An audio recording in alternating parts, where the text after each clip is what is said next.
ক্ষতিগ্রস্ত কৃষকের আর্থিক সাহায্যে এবার পাশে দাঁড়িয়েছেন কৃষিমন্ত্রী রতনলাল নাথ। কারণ সিমনা বিধানসভার ঈশানপুর গ্রাম পঞ্চায়েতের কলঘরের মাঠে ধানের জমিতে দুর্গা মুন্ডার 1.5 কানি জমির 70% বিষ ঢেলে পুড়িয়ে দিয়েছে কেবা কাহারা। 14 অক্টোবর এই বিষয়ে সংবাদ প্রকাশিত হওয়ার পর বিষয়টি কৃষিমন্ত্রী রতনলাল নাথের গোচরে আসে।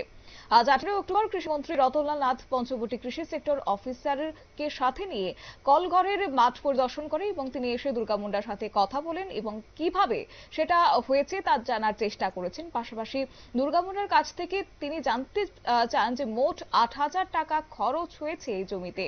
যাই হোক, কি রয়েছে মন্ত্রীর বক্তব্য শুনুন।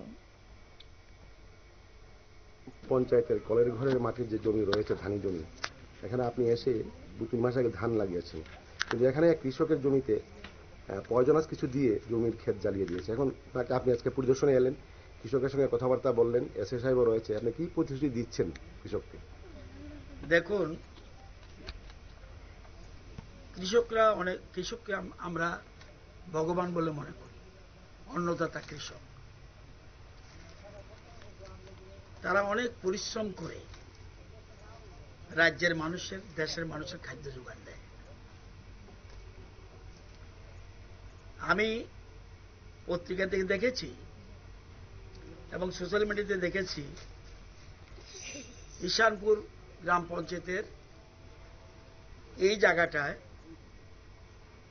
একজন কৃষকের উৎপাদিত ধান জমি কেবা কাহারা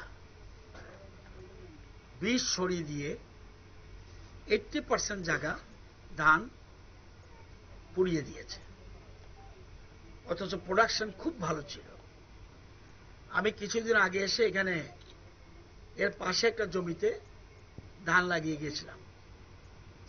ওই জমিতেও এবার ভালো ধান হয়েছে, এই মাঠটাতে পুরোটাই ধান ভালো হয়েছে। শত্রুকে চিহ্নিত না করলে শত্রুর বিরুদ্ধে কোনো অ্যাকশন নেওয়া যায় না। এটা আমাদের সমাজের সকলের দায়িত্ব, শত্রুকে চিহ্নিত করা।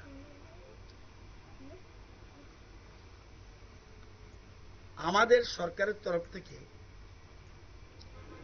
যদিও জমিটার ইন্স্যুরেন্স নেই, আমরা এই জন্য বারবার বলে ইন্স্যুরেন্স করো, ইন্স্যুরেন্স করো, ইন্স্যুরেন্স করো।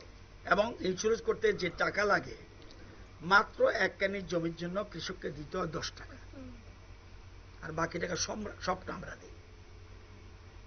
যা লাগে ইন্স্যুরেন্সের জন্য প্রিমিয়ামের টাকা সবটা রাজ্য সরকার দেয়। তবুও অনেকে এই ইন্স্যুরেন্স করে না। তো এবার আবার আরো বেশি করে আমরা যারা জমি লাগাচ্ছে বা ফসল লাগাচ্ছে, তাদের জমির যাতে কোনো ফ্লাড হোক, বন্যা হোক, চুরি হোক বা অন্য কোনো কারণে হোক, যদি নষ্ট হয় তাহলে যেন তার ক্ষতিপূরণটা পেতে পারে, যদিও ইন্স্যুরেন্স। মন্ত্রীর বক্তব্য আপনারা শুনলেন এবং অন্যদিকে দুর্গা মুন্ডা তিনি মন্ত্রীকে জানিয়েছেন এই জমি থেকে ফসল তোলার পর 16 থেকে 17,000 টাকা তিনি বিক্রি করতে পারতেন। তবে আজকে এই পরিদর্শন শেষে মন্ত্রী পরিবারটিকে আশ্বস্ত করেছেন এবং সেক্টর অফিসারকে নির্দেশ দেন পরিবারটিকে আর্থিক সাহায্য করার জন্য। মন্ত্রীর এই আশ্বাস পেয়ে খুশি হয়েছে ক্ষতিগ্রস্ত হওয়া কৃষকের পরিবার। নিয়ে ছোট্ট একটি বিজ্ঞাপন বিরতির সঙ্গে থাকুন।